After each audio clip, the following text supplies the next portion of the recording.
Le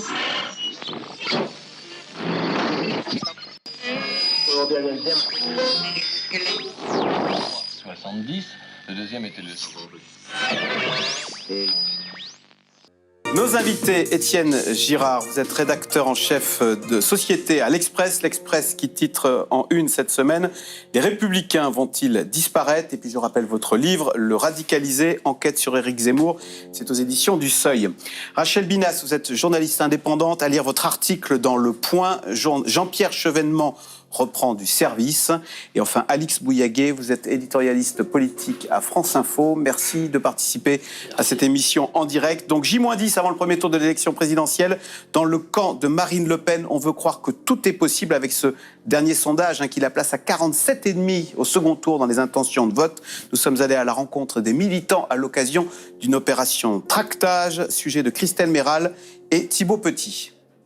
C'est bon, tout le monde en a ? Ouais. C'est bon ? Dernière ligne droite avant l'élection. Cet élu du Rassemblement national ne manque pas de bras pour tracter. On y croit et cette fois-ci ça va passer. Oh bah j'espère.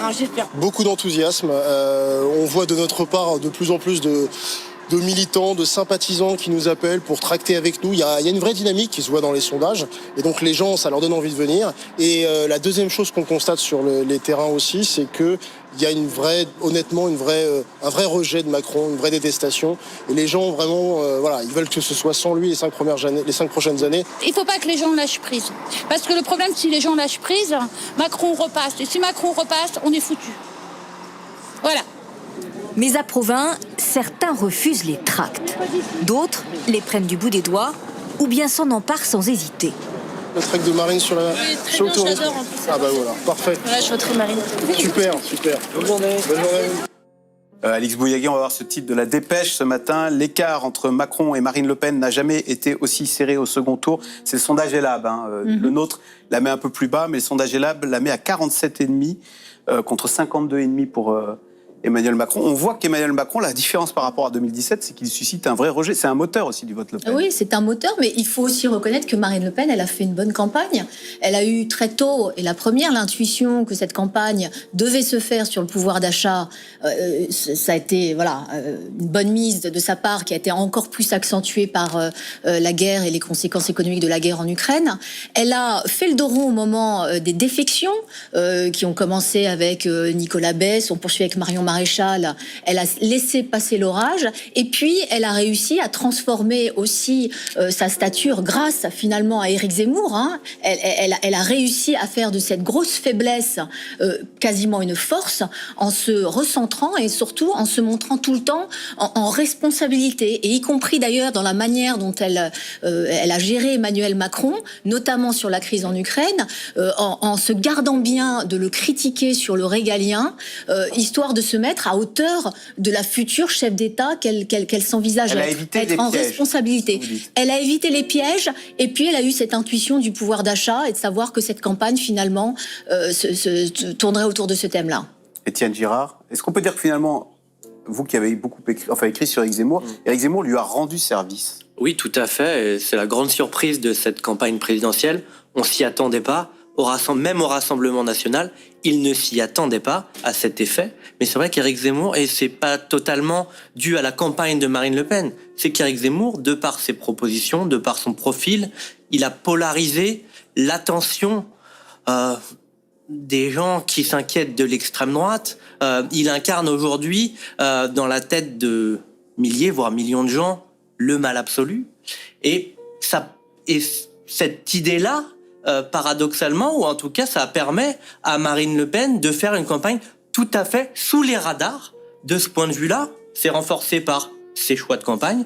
Effectivement, elle a eu cette intuition que sur l'immigration, on connaissait les propositions du Rassemblement national, que c'était pas la peine de surligner ce thème-là dans sa campagne, qu'elle serait plutôt attendue sur autre chose, sur des thèmes non régaliens, sur le pouvoir d'achat, le pouvoir de vivre. Bonne intuition. Jusqu'à présent, elle a fait preuve de sens politique, à l'inverse d'Éric Zemmour. C'est très intéressant ce qui s'est passé autour d'Ukraine-Russie, puisque leur position était semblable en réalité, sauf que Marine Le Pen, dès le lendemain de l'entrée en guerre de la Russie, elle explique « tout a changé et donc ma position est à revoir ».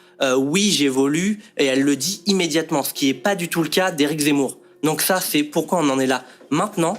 Ouais, je vais être très curieux de quelque chose quand même, c'est qu'est-ce qui va se passer au soir du premier tour, à partir du soir du premier tour, si Marine Le Pen est qualifiée et pas Éric Zemmour. C'est-à-dire, est-ce que Marine Le Pen va capitaliser sur ce nouveau profil, quelqu'un de plus respectable qu'en 2017, qui fait moins peur qu'en 2017, ou est-ce que, parce qu'il n'y aura plus Éric Zemmour, elle va revenir ce chiffon rouge, ce mal absolu qui a été son père, Jean-Marie Le Pen? Eh ben, c'est la question que j'allais vous poser, Rachel Binas. C'est Libération ce matin qui fait une en forme d'avertissement. Le Pen, elle est là, comme si Libération s'inquiétait de ce que cette fois, il n'y ait pas le réflexe de ce qu'on appelait autrefois le vote républicain, le tout sauf Le Pen. Le fameux barrage, en effet, Voilà. et les Français savent qu'ils ne sont pas des castors, et ce n'est pas forcément leur rôle. En tout cas, ça fonctionne de moins en moins. En réalité, ça fonctionne, on va dire, peut-être davantage, ça fonctionnerait davantage avec Zemmour qu'avec Marine Le Pen. Une étude, je crois que c'était la Fondation Jean Jaurès, mais je ne voudrais pas dire de bêtises là-dessus, s'était penchée sur la mobilisation des électeurs face justement à ce qui était considéré pour certains, comme le mal, le danger à éviter. Et en effet, la mobilisation était assez forte de la part, par exemple, de candidates, de sympathisants proches de Mélenchon, etc. Alors qu'aujourd'hui, pour faire barrage. Aujourd'hui, autour de la figure de Zemmour, ça peut fonctionner. Autour de Marine Le Pen, beaucoup moins. Et on le voit dans les sondages, l'écart ne se creuse plus entre les deux aspirants au second tour. C'est pas un suspense, c'est pas un doute qui est entretenu de manière artificielle. Ils ont tous les deux, justement, se posent la question de la mobilisation et des retombées. D'un côté, pour Macron et la Macronie au sens large, cette crainte, justement, de voir cet écart se réduire. Et de l'autre, du côté de Marine Le Pen, la peur d'une mobilisation trop faible qui lui porterait préjudice, dans la mesure où les classes populaires, qui est un petit peu comme son noyau fort, et puis les jeunes aussi, seraient moins à même de se déplacer pour aller voter. Alix Bouillaguet, elle a des réserves de voix pour le second tour. D'abord, on imagine l'électorat Zemmour, même peut-être, pourquoi pas, une partie de l'électorat de Mélenchon, et le vote anti-Le Pen, le vote anti-Macron. Oui, elle a effectivement à peu près des 2/3 du vote Zemmour. Elle a un tiers aussi de Pécresse, elle a un tiers de Mélenchon. Ah oui, parce qu'il y a les restes de Pécresse aussi. Il y a du reste, donc elle en a sous le pied, contrairement à 2017. Et puis c'est vrai que Éric Zemmour, qui était un caillou dans la chaussure, peut devenir aussi une vraie force pour Il jouera le jeu au soir du premier tour, vous le voyez? Alors moi je pense que il y a eu différentes phases entre les deux. Il y a eu des phases. Alors elle a toujours joué en défense, c'est-à-dire qu'elle a toujours fait attention à justement ne pas outrepasser ses paroles, ne pas le pointer directement, ne pas froisser son électorat. Elle a été extrêmement précautionneuse. Éric Zemmour, on peut pas dire le contraire. Enfin, on peut pas dire pareil. C'est-à-dire qu'il a, au contraire, cessé de dire qu'elle n'était pas au niveau, qu'elle était voilà l'héritière. Bon, il se trouve que là, depuis quelques jours, notamment hier, il y a quand même une petite musique qui s'est mise en place de son côté. Il commence à dire que bien sûr la réconciliation est possible, que bien sûr on pourra même faire des meetings communs autour de sa candidature naturellement. Mais ce qui est quand même un début de main tendue, et on peut très bien imaginer que dans l'entre-deux tours, il y ait effectivement un rapprochement entre ces deux forces. Qu'est-ce qui s'est passé, Étienne Girard, avec Éric Zemmour? Pourquoi il est retombé comme un soufflé finalement, C'est ce dont on parlait à l'automne dernier. Ça a été une bulle où le phénomène restera? Je vous pose la question. Ah non, le phénomène restera. Ouais. Parce que, et ça c'est très intéressant, à mon sens, il n'est pas retombé à cause de sa radicalité. Sa radicalité, au contraire, l'a servi. Et aujourd'hui, s'il reste à 10-11%, c'est parce qu'il est radical. C'est parce qu'il a fait ce choix de campagne à droite toute, sur des thèmes trumpistes, je vais sauver la France, nous sommes un pays en danger. Voilà. Ça, pour moi, c'est son point fort en réalité. Non, ce qui lui a manqué, ça a été très clair. Je vais vous citer 2 exemples très rapidement. C'est du sens politique. Et là, on a vu à 2 reprises qu'il manquait cruellement d'expérience politique et qu'il ne savait pas s'adapter aux événements. Sur l'Ukraine, ça a été extrêmement clair. 2 jours après l'entrée en guerre de Vladimir Poutine, il explique que la France ne doit pas accueillir les réfugiés ukrainiens pour toute une partie de l'électorat, même les gens qui réfléchissaient à voter pour lui, c'est apparu totalement à côté de la plaque. Les gens, ils se sont dit quoi? Ils se sont dit, là, c'est pas un homme d'État, c'est un idéologue qui ne sait pas s'adapter aux événements, et un président, ça s'adapte aux événements. Même chose lors de son meeting dimanche. Alors ça, c'est plus anecdotique, mais quand ses supporters crient « Macron assassin », il est incapable, alors est-ce qu'il l'entend, est-ce qu'il l'entend pas? Au final, peu importe, quand il apprend que ses militants ont crié ça, un homme d'État, quelqu'un qui a du sens politique, vous demande de vous arrêter. serait capable, exactement à la façon d'Édouard Balladur, de recadrer ses militants. Et ça, en termes de symbole politique, ce serait très fort. C'est nous sommes dans le même camp, mes compatriotes, mais il y a des limites à tout. Arrêtons-nous là. Il n'a pas été capable de le faire. 2 occasions ratées. Ça a montré ses limites à ce stade. Maintenant, le zémourisme, cette radicalité... 10-11%, ça va rester parce qu'il est radical, vous dites. Et il y a une envie de radicalité. Alors, à voir si ça s'érodera un peu à la fin pour le vote utile en faveur de Marine Le Pen. Bon, en tout cas, ce qu'il a apporté lors de cette campagne, cette radicalité sur les thèmes identitaires, oui, ça va rester, ça restera pour le quinquennat 2022-2027 d'une façon ou d'une autre. Rachel Binas, sur ce sens politique qu'il a manqué à Éric Zemmour, en revanche, est-ce qu'on peut dire que Marine Le Pen l'a acquis? Et alors, est-ce que tout le monde l'attend au tournant sur un éventuel débat? Parce qu'on a tous en souvenir le débat de 2017. On imagine qu'elle doit faire des médias training, comme on dit dans le métier. Elle doit le répéter, le réviser, le préparer, ce débat de l'entre-deux tours, Marine Le Pen, parce qu'elle est probablement en train de penser à la suite. Bien sûr, et c'est un débat qui est resté dans l'histoire politique comme un échec. Alors, on a imputé de manière globale, justement, son score à ce débat-là, peut-être en surévaluant les conséquences réelles qu'il a eues, mais en effet, alors à la fois ça lui a permis d'une certaine manière de divorcer de son père, c'est-à-dire qu'elle apparaissait comme une femme qui finalement au niveau intellectuel avait du mal à tenir la cadence, avait du mal à apporter des réponses justement qui soient à la hauteur de l'enjeu et du débat. Elle n'était vraiment pas son père, qui lui est plutôt un tribun. Elle c'était pas le maillot qu'elle pouvait revêtir. Mais de l'autre côté, l'autre facette le revers de la pièce, c'est que ça montre aussi une certaine incapacité à investir des sujets et à pouvoir justement les présenter, les défendre, etc. Là, elle n'a pas d'autre choix de toute façon que de ne pas récidiver et justement dans cet exercice de présidentialité de montrer que elle peut être justement au niveau d'un tel débat. Donc ça va être un moment, si c'est elle qui se qualifie bien sûr, ce sera un moment décisif pour elle, sachant en plus qu'elle laisse planer le doute quant à la suite, en expliquant qu'il est probable que ce soit sa dernière élection. Alix Bouillaguet. Il y a une différence, je pense qu'elle a vraiment changé les paramètres de 2017. Le problème de 2017, le problème de ce débat, c'est que ça avait montré son manque de fond, notamment sur les sujets économiques, la sortie de l'euro, un manque de crédibilité. Et qu'est-ce qu'elle a fait depuis 2017? Eh bien, elle a dépoussiéré tout son programme et tous les poils à gratter, sortie de l'euro, sortie de l'Europe, tout ce qui était un petit peu perturbant pour les lecteurs, eh bien, elle l'a enlevé. Sa retraite à 60 ans, elle est quand même autour des 40 annuités, donc elle a quand même arrondi tout ça pour que finalement, il n'y ait plus beaucoup d'aspérité sur son programme et qu'elle soit plutôt vue comme Boris Johnson à la française. C'est exactement la façon dont elle aimerait se présenter. Toujours sur le bien commun, le peuple, beaucoup de mesures sur le pouvoir d'achat, et donc forcément, c'est plus séduisant et c'est plus concret que de dire on sort de l'euro ou voilà. Donc ça, c'est une grosse différence. Si c'est elle au second tour, je reprends ce que vous venez de dire, Rachel Binas, parce qu'il y en a un autre qui espère bien être au second tour, et preuve. D'ailleurs, il monte dans les sondages, 15,5. Vous voyez de qui je veux parler, c'est Jean-Luc Mélenchon, bien sûr. Et preuve que son succès commence à faire des jaloux, c'est que beaucoup à gauche, Anne Hidalgo et d'autres, le prennent pour cible, à commencer par Nathalie Arthaud. On va l'écouter. Écoutez, elle critique Jean-Luc Mélenchon, elle le trouve, figurez-vous, un peu trop démagogue. On l'écoute. Ben moi, je suis pas d'accord sur ce que nous explique là aujourd'hui Jean-Luc Mélenchon. Je pense même qu'en fait, il désarme les travailleuses et les travailleurs, parce que quand il nous dit que avec lui, on aura la retraite comme ça à 60 ans, ça nous tombera tout cuit, il y aura même pas besoin de faire de manifestations, etc.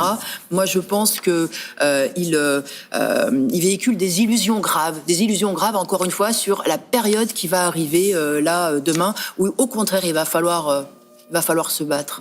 Alors, Étienne Girard, comme en 2017, bonne dernière ligne droite, Jean-Luc Mélenchon. Hein. Oui, c'est un finisseur. Et c'était déjà le cas en 2012 d'ailleurs, où il était parti très très bas et puis il avait fini à 11%. Donc c'est une constante de Jean-Luc Mélenchon. Enfin, tout est relatif puisque en 2017, il était à 19%. Donc il a quand même perdu un peu moins d'un quart de son électorat. Alors c'est peut-être pas les mêmes, mais disons que son capital politique s'est tout de même érodé et il continue aujourd'hui à courir après. Sur ce qu'a dit Nathalie Arthaud, moi ça m'a fait penser au NPA en réalité. C'est une constante des partis trotskistes. Ça m'avait beaucoup frappé. En 2009, c'était au début de la création du NPA. Il y avait une partie du NPA qui souhaitait s'allier avec le Front de gauche, justement, avec Jean-Luc Mélenchon aux élections européennes. Et vous savez comment ils étaient appelés au sein du NPA, ces militants-là? Ils étaient appelés les droitiers. Ah, et oui. C'est-à-dire que pour le nouveau parti capitaliste, Jean-Luc Mélenchon, c'est un droitiste, un droitier. Voilà, et le discours aujourd'hui de Nathalie Arthaud est un peu le même. Du côté de ces partis trotskistes, il y a l'idée que les points d'élection, les électeurs à aller chercher, c'est du côté de Jean-Luc Mélenchon et qu'on va aller les chercher en leur expliquant que, eh bien, la pureté militante, ceux qui défendent vraiment à 100% les idées de gauche, eh ben, c'est pas Jean-Luc Mélenchon, qui serait un peu, alors elle dit démagogue, un peu opportuniste, un peu suspect finalement d'arrangement bourgeois, et donc il faudrait voter pour, alors là, Philippe Poutou, ça c'était au NPA, et là Nathalie Arthaud à lutte ouvrière, bon, c'est de bonne guerre, et ça interroge quand même un peu, parce que sur le fond des idées, si Jean-Luc Mélenchon est au pouvoir, je crois qu'il y aura beaucoup d'idées de Nathalie Arthaud ou de Philippe Poutou qui seraient défendues au pouvoir. Rachel Binas, on voit qu'en tous les cas, la gauche radicale, hein, éloignée de la gauche du Parti socialiste, elle fonctionne. Donc on a d'abord un Jean-Luc Mélenchon dont François Hollande disait « mais écoutez, ces idées sont imprésentables et ce serait une catastrophe pour la France ». On a aussi deux partis d'ultra-gauche. Hein, en France, on a Philippe Poutou et Nathalie Arthaud. Voilà, c'est au fond la radicalité qui traverse la société française qui s'exprime ainsi. Tout à fait, et puis c'est la preuve aussi que, alors déjà, les Français ne sont peut-être pas si à droite que ça. On a souvent tendance à dire que les Français, de manière générale, de toute façon, est un peuple de droite. En réalité, il y a des nuances plus importantes, et ce qui pourrait paraître peut-être exotique a en fait des fondements idéologiques très forts. Hein, c'est-à-dire cette dispute à gauche ou à gauche de la gauche, elle a un sens. Je rejoins ce que disait Étienne Girard. En effet, il faut comprendre que pour lutte ouvrière, pour aller vite, il n'y a aucune réponse ou promesse possible si on ne sort pas du capitalisme. Et à cet égard, Mélenchon passe pour un réformiste, dans la mesure où lui ne veut pas n'est pas en rupture totale avec le capitalisme. Et c'est là justement où il y a un point de divergence extrêmement fort, extrêmement appuyé, et sur lesquels, en effet, Nathalie Arthaud ne peut pas revenir. C'est l'ADN même de son parti, dont la ligne, depuis les années 30, n'a pas vraiment changé. Hein. Ensuite, en effet, on observe cette espèce presque de primaire informelle à gauche, où on a l'habitude, justement, on s'en prend à Mélenchon. On a Mélenchon dans le collimateur, dans le viseur, Hidalgo, là aujourd'hui Nathalie Arthaud, avec en fait certainement la crainte, la peur de voir ce que Mélenchon appelle le vote efficace, ce qu'on pourrait appeler le vote utile, se réaliser. Alors, problème pour Jean-Luc Mélenchon, c'est qu'il lui manque des points pour aller jusqu'à 19. Et oui, ce qui a changé par rapport à 2017, c'est qu'il y a en plus cette fois-ci un candidat du Parti communiste français qui est diablement efficace. Il s'appelle Fabien Roussel et il attire pas mal de sympathie avec son nouveau concept d'apéroussel. Bon, on comprend tout ce que ça veut dire. Voyez ce reportage de Béatrice Jolot. Voilà, on fait l'apéro ? Pour dynamiser sa campagne, Fabien Roussel a lancé chez lui, dans sa circonscription du Nord, un concept original. Des apéroussels pour pouvoir lutter contre l'abstention d'abord. L'objectif est d'aller convaincre celles et ceux autour de vous qui doutent, qui ne savent pas pour qui voter, en les invitant à venir partager un petit moment de convivialité avec nous. Elle, pour nous, c'est le futur président des ouvriers, le candidat des gens d'en bas.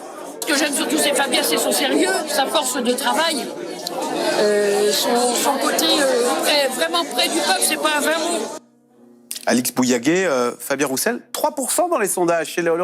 Il fait le double, alors ça c'est l'autre surprise quand même, le sondage de ce matin, le double d'Anne Hidalgo, qui est à 1,5 dans le dernier sondage. C'est vrai que Fabien Roussel, c'est la petite surprise, le nouveau visage de cette campagne, le petit instant fraîcheur. C'est vrai qu'il a un peu dépoussiéré, il est revenu à la fois aux fondamentaux du Parti communiste, le drapeau, le travail, mais en même temps, en n'ayant pas peur de s'aventurer sur certains pans, sur la laïcité, sur l'immigration, sur la sécurité. Il est contre, sur la viande rouge. Il est contre l'assistanat, il est pour le nucléaire, il est pour les chasseurs. Il affiche vraiment la couleur et en même temps, il est pour le SMIC à 1 500 €, il est pour la nationalisation des grandes entreprises et grandes banques. Donc, il y a du classique et puis il y a un petit vent de fraîcheur et surtout, il a de la cohérence. Après, c'est vrai que Anne Hidalgo, Est-ce qu'elle mérite 1,5 Anne Hidalgo quand même? C'est compliqué, est-ce qu'elle mérite? C'est vrai que je pense qu'elle paie un parti qui n'a pas effectivement travaillé pendant un quinquennat, qui s'est un petit peu arrêté, qui n'a pas réussi à faire sa petite révolution, à proposer quelque chose de nouveau. Elle paie aussi une campagne qu'elle a lancée de manière un peu approximative. On lui posait des questions quand dans son ouvrage, elle parlait de doubler le salaire des profs. C'était pas précis. Elle parlait de le nucléaire, elle sort quand, comment, quel mix énergétique, c'était pas précis. En fait, elle a payé tous ces moments d'imprécision qui ont jalonné depuis l'automne ces interventions et qui font qu'elle s'est aussi un peu décrédibilisée. Alors peut-être qu'aujourd'hui son programme est clair, mais c'est trop tard. Avec ironie, Étienne Girard, Le Figaro, parlait du match Jean Lassalle, Anne Hidalgo. Jean Lassalle, il est devant maintenant. Il est à 2%, elle est à 1,5. C'est dur quand même, non? C'est même confondant et hallucinant d'une certaine façon de constater qu'un parti comme le Parti Socialiste, qui a un nombre conséquent de maires de grandes villes, qui a donné 2 présidents de la République à la France, et derrière quelqu'un comme Jean Lassalle, avec tout le respect qu'on peut avoir pour lui. Non, la vérité, c'est que Anne Hidalgo fait une campagne catastrophique. Elle n'a pas été préparée, et donc voilà, c'est complètement raté. Cela dit, les idées social-démocrates sont partagées par beaucoup plus que 1,5% des Français. Il y a un travail de refondation à faire du niveau du Parti socialiste. Il faudra peut-être éclater ce parti, il faudra peut-être reconstruire quelque chose avec d'autres structures, refaire un Épinay, comme ça a été fait à la fin des années 60 et au début des années 70, et qui a permis 10 ans plus tard de donner un président de la République à la France. La vérité, c'est que l'électorat social-démocrate, aujourd'hui, il est très clairement, on sait où il est, il vote Emmanuel Macron. Et voilà, donc il est à aller chercher de ce côté-là dans le futur. Alors, la candidate du Parti Socialiste, grand parti de la Ve République, à 1,5 dans les sondages. Écoutez, il y a un autre parti qui est terrorisé à l'idée de terminer comme le Parti Socialiste. Ce sont évidemment les Républicains. Les Républicains dont la candidate, Valérie Pécresse, vient dans notre sondage de passer sous la barre des 10%. Elle est à 9% et on voit bien que beaucoup n'y croient plus. Hier, dans le sondage, dans le Monde, il y avait ce témoignage d'un militant qu'on va découvrir ensemble. En regardant le meeting de Valérie Pécresse au Zénith, je me suis dit, c'est mal barré. Et bien justement, je vous propose de revoir ce sujet de Julien Néni du 13 février, ce sujet sur ce fameux meeting de Valérie Pécresse. On regarde. À son entrée dans l'arène du Zénith, Valérie Pécresse le sait. Pour relancer une campagne à l'arrêt, elle doit prononcer ce que ses proches appellent le discours de sa vie. Devant 7000 militants et tous les ténors de son camp, premier enjeu, s'adresser aux électeurs d'Éric Zemmour, qui menacent de la doubler dans les sondages. Face à ces questions vitales, pas de fatalité, ni au grand déclassement, ni au grand remplacement. Grand remplacement, totem d'Éric Zemmour. Mais pour faire décoller sa campagne, la candidate LR avait aussi réservé quelques annonces. Elle veut instaurer un référendum d'initiative populaire, mais aussi... Dans la Nouvelle-France, celui qui touche le RSA donnera chaque semaine 15 heures d'activité à la société. Dernier impératif pour Valérie Pécresse, envoyer un signal au dernier président de son camp, très sévère avec elle en coulisses cette semaine. Et il y a eu Nicolas Sarkozy. Son audace, sa force, sa vision. Il m'a donné cette chance unique d'être ministre de la République. Au final, plus d'1 heure de discours, parfois mécanique et pas forcément l'ambiance des grands soirs. Bon, par où on commence là? Il y a plein de choses à débriefer c'est- sur ce sujet. Rachel Binas, qu'est-ce qui vous a le plus frappé là dans tout ce qui a été dit? Mais plusieurs choses pour aller vite. Donc déjà, elle n'a pas réussi en fait à parler à l'éthos du peuple de droite. Elle a eu des formules ensuite qu'elle a semblé ne plus assumer, celle sur le fameux grand remplacement. Ensuite, voilà, elle a essayé de rétro-pédaler comme si finalement elle n'était pas à l'aise avec le discours même qu'elle avait prononcé, ce qui est assez gênant dans ces moments-là. Et puis en effet, la référence à Nicolas Sarkozy, dont le silence dit beaucoup aujourd'hui, puisque justement, il ne s'exprime pas et en ne s'exprimant pas. Les il envoie raisons un de ce message. silence, c'est la une du Parisien aujourd'hui en France aujourd'hui. Mais c'est qu'il ne parie pas sur un cheval qui n'a pas toutes les chances d'arriver victorieux, tout simplement. Et dans l'entourage, là, on espère, on croise les doigts pour qu'il ne prenne pas la parole au moins avant le second tour, en pensant qu'au moment du second tour, il rallierait, en fait, il apporterait son soutien à Macron. S'il soutient quelqu'un, ce sera Macron, ce ne sera pas Pécresse. Si je devais parier et miser, je ne sonde pas son âme, mais en effet, sinon il l'aurait fait avant. Il l'aurait fait avant. Et dernier point, qui n'est pas un détail, le fameux meeting Du Zénith. Exactement, il est invité. Il ne vient pas. Ah oui, dimanche. Exactement. Dimanche, Valérie Pécresse fait un grand meeting, là, ce dimanche. Il n'a pas prévu le déplacement. Et il ne viendra pas, exactement. Alix Bouillaguet, alors, en lisant aujourd'hui en France ce matin, il y avait cette hypothèse, mais Macron, il prépare peut-être, il est dans le coup d'après, vers les législatives, au fond. Il est en train Nicolas Sarkozy. Nicolas Sarkozy, Oui. pardon. En train fait, de préparer un ralliement à Emmanuel Macron à l'Assemblée nationale. Oui, moi j'ai jamais pensé qu'il pourrait adouber Emmanuel Macron avant le premier tour, parce que d'une part, Emmanuel Macron, il n'a pas besoin de Nicolas Sarkozy pour gagner, parce que voilà, c'est le président sortant, et il a quelques atouts. Et en plus, il a le sens de la famille. Et je pense qu'il ne se mettra pas en porte-à-faux avec les Républicains. Donc, il y aura sans doute pas de consigne d'ici. Ça serait très mal vu par les militants LR qui l'appellent à voter Macron. On peut pas voir les Estrosi, les Muselier, tous les anciens LR quitter le navire en disant la famille, et puis faire soi-même mal se comporter dans un moment compliqué. Donc ça, je pense que c'est totalement exclu. En revanche, en sous-main, effectivement, gérer une espèce d'accord, de plateforme commune avec des éléments de gouvernement, pouvoir placer les uns les autres, faire une espèce de coalition peut-être à l'allemande, ça c'est possible. Mais avec l'idée que les députés LR à l'Assemblée nationale, quand il s'agira de les élire, ils pactisent avec Macron, c'est ça? Ça pourrait être l'idée. Alors moi, je suis pas rue de Miroménil. Nicolas Sarkozy m'a pas encore parlé de son plan, mais ça pourrait être une manière finalement de mieux s'en sortir, parce que c'est quoi la droite si elle ne montre pas un moment qu'elle est utile? Comment cette droite pourra attaquer un troisième quinquennat en étant totalement déconnectée du pouvoir? Donc si elle n'arrive pas à montrer qu'elle a une utilité, qu'elle a une plus-value, elle disparaîtra. Donc il faut absolument, en sachant que Valérie Pécresse, ça va être très compliqué, déjà se projeter vers l'après. Alors, Étienne Girard, Le Figaro se demande, le jour d'après taraude la droite, au soir du 10 avril, là, donc dans 10 jours, on va apprendre que Valérie Pécresse n'est pas qualifiée pour le second tour. Qu'est-ce qui va se passer à droite? Voilà, je remonte la une de votre magazine. Oui, on en parle. Les Républicains vont-ils disparaître? Alors il faudra attendre déjà à la fin des élections législatives pour le savoir. Dans un premier temps, Valérie Pécresse a deux choix. Soit, second tour. Alors, si c'est Mélenchon au second tour, c'est très simple. Elle appellera à voter contre Mélenchon.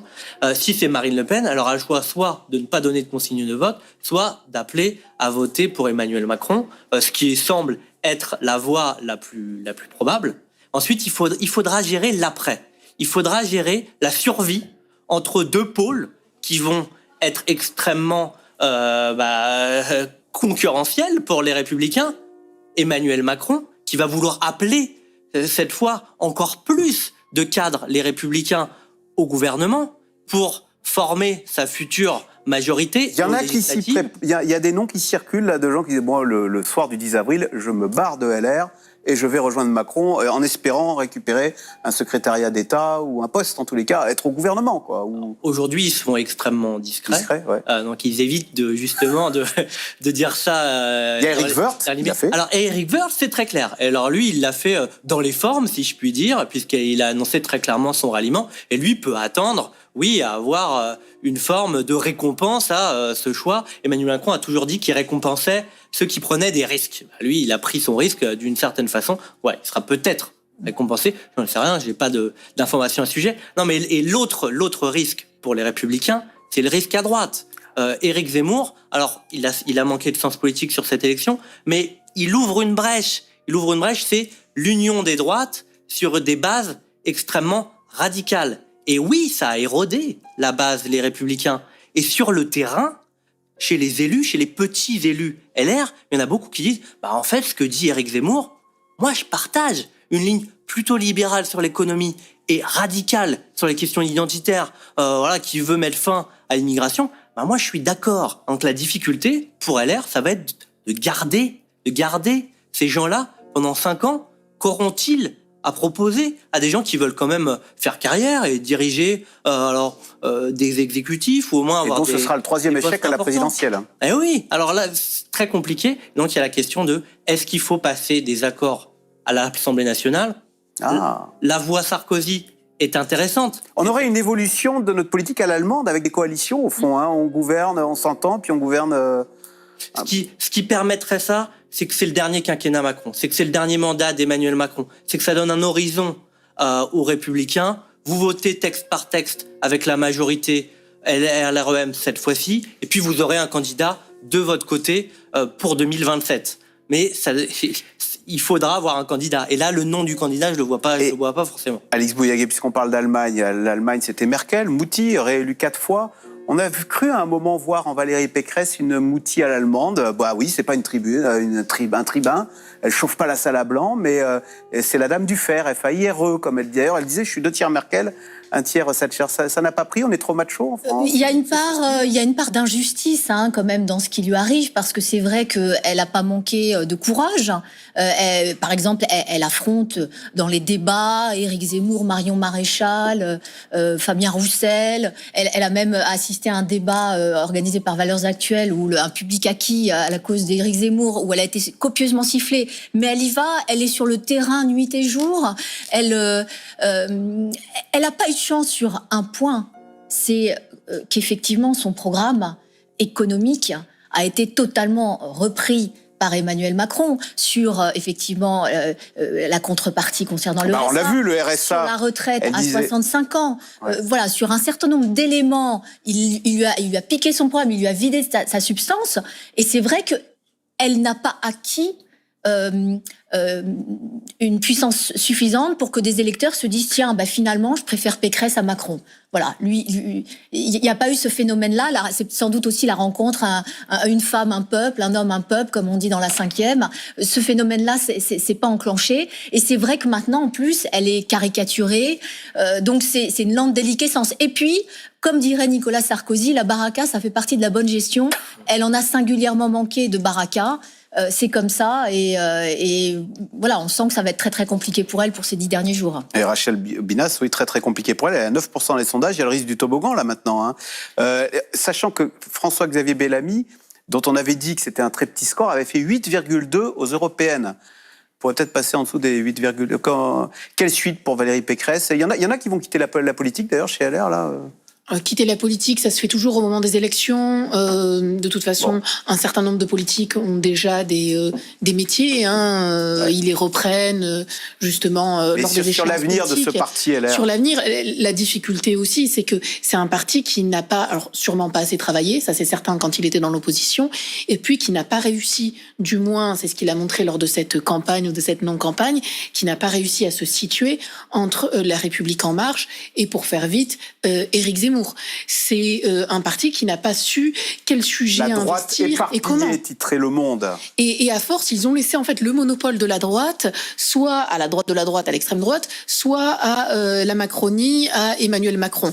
Mais ils n'ont pas réussi à trouver leur propre patte, leur propre marque, à prendre des sujets et à les investir pleinement en étant décomplexés, en présentant un projet qui soit quand même différent de celui de Macron, à tel point que on est arrivé à un jeu quasiment de cours de récréation en disant il m'a copié, c'est lui le premier, mais moi je l'avais dit. Et ça c'est dramatique, c'est des signaux qui sont catastrophiques envoyés à l'électorat. Donc en fait, elle paie à certains égards le manque de travail des LR qui la dépasse, qui est au-delà de son propre cas. Et en parallèle, on a une candidate qui peine à investir ce costume-là et qui n'a pas trouvé non plus sa propre marque, qui n'a pas réussi à investir réellement cette campagne. Quand je reprends là le Jean-Michel Etienne, là, ce militant cité dans le journal Le Monde, hein, en regardant le meeting de Valérie Pécresse au Zénith, je me suis dit, c'est mal barré. Étienne Girard, alors on peut toujours faire des si, mais est-ce qu'un autre candidat LR aurait fait mieux qu'elle, vous pensez? Bon, ouais, effectivement, on le saura jamais, mais c'est pas exclu, parce que je pense que il y avait un énorme problème du côté de Valérie Pécresse, c'était son manque d'aisance en meeting, lors des prises de parole. Et c'est indispensable, ça, aujourd'hui, même au XXIe siècle, il faut faire des meetings pour... Parce qu'en débat, tout le monde dit elle est bonne, mais si on n'a pas le meeting, c'est... Alors déjà, c'est l'histoire des candidats les Républicains. Nicolas Sarkozy en avait fait sa marque de fabrique, donc c'était quand même, disons, un peu attendu de la part du candidat LR. Maintenant, Marine Le Pen, par exemple, fait une campagne avec presque aucun meeting diffusé. Donc, c'est pas impossible de faire une campagne, de façon tout à fait différente. Mais c'est pas le choix qui a été fait. Et moi, j'avoue que j'ai toujours pas compris. Et je reste saisi par cette erreur de campagne monumentale. Valérie Pécresse a un grand point faible, qui est ses prises de parole, et on décide justement d'en faire un temps fort, de prévenir tous les journalistes, regardez, on va faire ce grand meeting au Zénith, ça va être extraordinaire. Donc là, les attentes sont très très fortes, on met tous la télévision, et on est tous estomaqués par les difficultés de Valérie Pécresse. Et là, ce jour-là, ah oui, le militant, c'est mal barré. Il y a énormément de militants qui se sont dit ça. On ajoute à ça une deuxième erreur monumentale, c'est de dire grand remplacement, de dire français de papier, et de rétro-pédaler ensuite. Soit on ne le dit pas et on reste sur cette ligne entre deux, mais si on le dit, il faut assumer. Et là, ça c'était sur le fond. Là, elle a manqué, on en parlait tout à l'heure, de sens politique, Valérie Pécresse. Alice Boyaguet, non? Oui, non, je pense qu'elle a du mal aussi à s'extraire sans doute des conseils des uns et des autres et de pouvoir finalement être elle-même. C'est vrai que le pécressisme aujourd'hui, on ne sait pas trop ce que c'est. Après, sur le discours, bien sûr que ça a été un moment très important parce qu'ils ont voulu en faire un moment important et que c'était une erreur. Mais elle l'a payé cash. Emmanuel Macron, 2017, c'était pas un grand orateur. On se souvient de sa voix éraillée qui part dans les aigus, où on a l'impression qu'il est possédé par une force supérieure. Parce que c'est notre projet, on l'a repassé. C'est peut-être pas tout à fait faux, mais ça a été mis sur le compte d'une forme de candeur, de nouveauté en politique. On s'est un peu moqué de lui, mais ça lui a pas été préjudiciable. Alors, Emmanuel Macron, qui pour l'instant est favori, hein, même si l'écart se resserre, on l'a dit, hein, 52,5, 47,5, bah oui, il y a des cailloux dans sa chaussure inattendue auquel il ne s'attendait pas, c'est l'affaire McKinsey. Vous savez qu'on reproche à Emmanuel Macron, durant son quinquennat, d'avoir multiplié les recours au cabinet d'audit qui, du coup, faisait des rapports au sein de l'éducation nationale, au sein du ministère de la Santé, au sein de la police, etc., à tel point que tous les candidats lui tombent aujourd'hui dessus sur cette fameuse affaire McKinsey, à commencer par Nicolas Dupont-Aignan. Il était hier l'invité de notre antenne. Je vous propose d'écouter le candidat de Debout la France sur Emmanuel Macron au sujet de cette affaire McKinsey. On l'écoute. Comment se fait-il qu'un président de la République multiplie par 3,7 entre 2018 et 2021 les crédits pour les conseils en stratégie qui représentent la moitié du milliard, 450 millions, ça a été multiplié par 3,7. Est-ce que vous trouvez normal, au-delà du pénal, que la stratégie vaccinale de la France soit faite par un cabinet privé qui se substitue aux fonctionnaires impartiaux de l'État et que ce même cabinet conseille Pfizer. Est-ce que vous trouvez normal? Moi, je pense qu'il y a un problème moral. Elle fait mal, hein, cette affaire McKinsey. On ne l'avait pas vu venir en plus. Hein. Non, personne. Vous parliez de cailloux.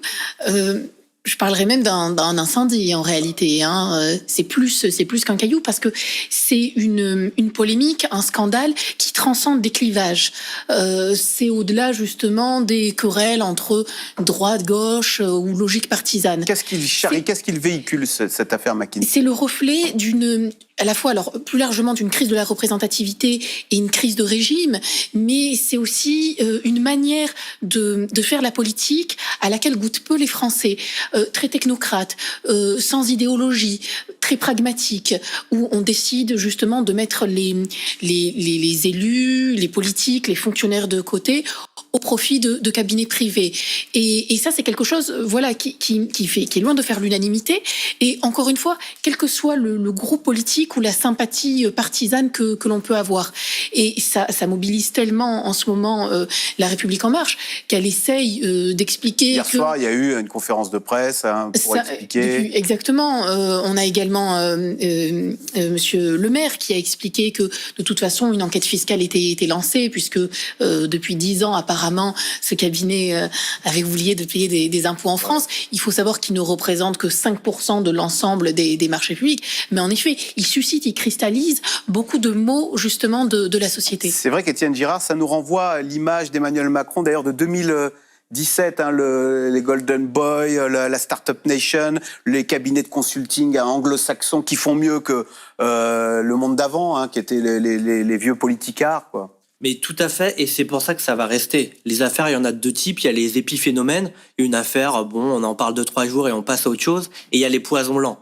Et pour moi, McKinsey et les cabinets de conseil, c'est de l'ordre du poison lent. Parce que ça nourrit tout le narratif négatif, vous l'avez dit, qu'on peut avoir autour d'Emmanuel Macron. Le côté, que ce soit juste ou faux, mais en tout cas l'impression qu'il a pu donner d'être hors sol, obsédé par la supériorité du privé, acquis au sabir managérial avec des prestations qui sont un peu parfois du vent et qui sont payées très cher, donc qui prétend faire des économies et en réalité qui coûtent cher aux finances publiques, donc contre-productif pour une partie de la population. Et ben ça va radicaliser les préjugés et l'idée négative qui pouvait se faire de la gouvernance d'Emmanuel Macron. Donc c'est tout à fait le genre d'affaire qui peut faire basculer des gens de abstention à je vote contre Emmanuel Macron ou j'hésite à voter Emmanuel Macron et finalement je vais pas voter pour lui mais pour un autre candidat. D'autant, alors Alix Bouilhaguet, on va révéler les secrets de la complexité de temps de parole, mais Emmanuel Macron peut difficilement se répondre parce que si on lui donne la parole 1 minute, il faut donner la parole 1 minute à Poutou, à Lassalle, à Hidalgo, etc. C'est le temps de parole, la stricte égalité. Et puis on a un président qui en plus a d'autres fers au feu. Donc c'est vrai qu'il donne l'impression de ne pas pouvoir se défendre et absent, de ne pas pouvoir faire campagne. En fait, il a misé au départ sur une campagne éclair comme tous les présidents candidats sortants en se disant je vais arriver avec des candidats qui seront déjà un peu usés et moi je vais rafler la mise. Il y a eu cette guerre en Ukraine qui l'a freiné plus qu'il n'aurait voulu.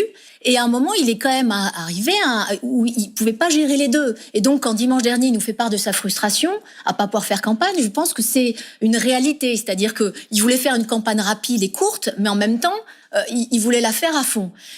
Et le deuxième problème, c'est que ce début de campagne qui a été une non-campagne, il y a eu les ballons d'essai, notamment la retraite à 65 ans, il y a eu cette conférence de presse qui a duré des heures, 4 heures, un peu technique, il y a eu des interventions totalement insipides avec des Français.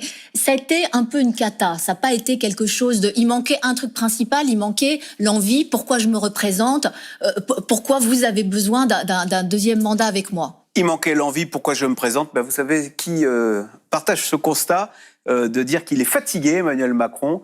C'est le temps de parole, c'est Jean Lassalle. Il était l'invité la semaine dernière de France 3, du 12-13 de France 3. Et il trouve notre président fatigué. Il dit qu'il n'a plus la même énergie qu'en 2017. On écoute Jean Lassalle, le candidat de Résistons. Il n'est pas bien en ce moment, Emmanuel Macron. Comment ça, il n'est pas bien ? Emmanuel Macron a peur de son ombre, il n'ose pas faire campagne, il est reclus. Qu'est-ce qui vous fait dire ça ? toute son attitude. J'ai essayé d'aller le voir à Poissy l'autre soir. Impossible de rentrer, j'ai attendu 3h30. Il est venu à Pau dans un coup que lui a préparé Bayrou, où tout était millimétré, archi cloisonné. C'est plus du tout l'Emmanuel Macron d'il y a 5 ans qui sautillait, vous savez, qui se flinguait la voix tous les soirs tellement il avait d'enthousiasme. Alors, Rachel Binas, c'est vrai que Jean Lassalle, autant lui, il est identifié comme le candidat des territoires. Emmanuel Macron, il a toujours été identifié comme le président des villes, de la France qui va bien. Et c'est encore plus vrai en ces temps de guerre en Ukraine, où il a du mal, du coup, à aller sur le terrain et à...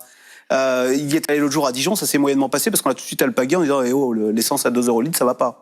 C'est très difficile. Il est hors de sa zone de confort et pas parce qu'il a un bilan, parce qu'il y échappe, un bilan justement à défendre, mais parce qu'en effet, c'est glissé justement dans cette campagne la question c'est président un candidat. Et exactement. Et puis il a un rôle aussi à tenir à l'échelle européenne, qui doit investir. Donc il est normal qu'il soit fatigué. Et puis il a aussi un quinquennat dans les pattes. Donc il est tout à fait normal qu'il n'ait plus la même forme qu'à l'époque en 2017. Mais il est certain que pour lui, alors à la fois c'est une non-campagne parce qu'on n'a vu aucun sujet réellement investir, sujet de grands débats, etc. Et puis on a un président qui peine à faire une mue vers le candidat, comme beaucoup de présidents sortants. Ouais, c'est pas facile. C'est pas évident du tout, et ça l'est d'autant moins que l'agenda international est particulièrement chargé. Alors Étienne Girard, surprise hier, parce que justement on lui reproche la manque de connexion avec les territoires. Le président de la Fédération nationale des chasseurs, je voterai Emmanuel Macron dès le premier tour. Mais alors ce qui interroge, c'est l'explication, car il mettra toute son énergie pour répondre à nos demandes. Du coup, tout le monde s'est dit, ah bon, il a passé un deal, Macron, avec les chasseurs ? Alors, je sais pas du tout s'il a passé... c'est un peu ce qu'il a expliqué dans l'interview, le patron des chasseurs. C'est une façon de le dire qui est tout à fait surprenante, c'est vrai. Non, ce qui est sûr, c'est que depuis le début du quinquennat, du quinquennat 2017-2022, les chasseurs ne peuvent pas dire qu'ils ont été maltraités. Mais c'est un reproche qu'on peut faire à Emmanuel Macron, que lui fait d'ailleurs Valérie Pécresse, c'est ce côté électoraliste. Tiens, on distribue des chèques énergie, des ristournes essence. On fait la campagne avec le carnet de chèques des Français. C'était Xavier Bertrand qui disait ça. Tous le font. Tous le font. Je pense. J'ai pas l'impression qu'Emmanuel Macron l'ait fait plus que ses prédécesseurs. Disons que le reproche, c'est que on dira qu'Emmanuel Macron est trop ouvert aux revendications catégorielles, mais ça viendra de ceux qui contestent ces revendications catégorielles. Là, spécifiquement, notamment de tous ceux qui pensent qu'il faut interdire la chasse au moins le week-end ou au moins pendant les vacances scolaires. Je pense pas que ça jouera contre Emmanuel Macron, mais ni même forcément pour que le patron des chasseurs appelle à voter pour lui. Finalement, ça changera pas foncièrement les choses. Non, pour nuancer tout ce qui a été dit, Emmanuel Macron a du mal à trouver son rythme, mais si on lui avait dit il y a 6 mois qu'il serait à 27% dans les sondages au premier tour et élu quand même facilement a priori dans tous les sondages au second tour, il aurait signé. Donc voilà, 27 au premier tour. La situation n'est pas si mauvaise pour lui. Voilà, même si au second tour, on l'a dit, l'écart se resserre. Alix Bouillaguet, il paraît qu'il aurait dit à ses équipes, faites gaffe à Le Pen, plus que jamais, il va se méfier de ce second tour face à Marine Le Pen. Oui, parce qu'il voit très bien que c'est pas du tout la même chose qu'en 2017. En 2017, il était la surprise de cette élection et Marine Le Pen n'était pas prête sur le fond. Aujourd'hui, c'est un président sortant, donc président sortant, on sait qu'ils ne font jamais des scores mirobolants, ceux qui ont été réélus, Jacques Chirac, de 20%, enfin voilà, c'est jamais des scores très importants. Et puis Marine Le Pen, elle a 50 plus, elle a 50 plus d'expérience, elle a pu comprendre ses erreurs, lisser son programme, densifier ses idées. Et c'est vrai que c'est pas du tout la même donne. Et puis il y a la donne effectivement Éric Zemmour avec cette réserve de voix qui fait que techniquement parlant, Marine Le Pen, elle peut se qualifier pour le second tour. Enfin, elle peut être mathématiquement, c'est tout à fait possible. Si en plus les gens, parce qu'ils pensent justement que le match est plié d'avance, ne se déplacent pas aux urnes pour Emmanuel Macron, c'est ça qu'il redoute lui. C'est que les gens restent à la maison en disant c'est plié.